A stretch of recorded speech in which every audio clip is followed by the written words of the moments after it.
தமிழ் பஞ்சாங்கம் August 18 2025 ஆவணி 2 திங்கட்கிழமை நட்சத்திரம் அதிகாலை 4:28 வரை ரோஹிணி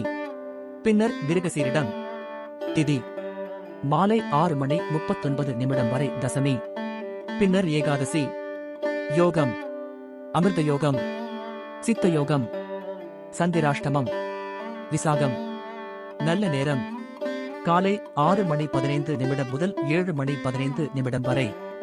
மாலை 4:45 முதல் 5:45 வரை கௌரி நல்ல நேரம் காலை 9 மணி முதல் 10 மணி வரை மாலை 7:30 முதல் 8:30 வரை ராகு காலம் காலை 7:30 முதல் 9 மணி வரை யமகண்டம் பகல் 10:30 முதல் 12 மணி வரை குளிகை பிற்பகல் 1:30 முதல் 3 மணி வரை சூலம் கிழக்கு விசேஷங்கள் மற்றும் விரதங்கள் கரிநாள் நன்றி வணக்கம்.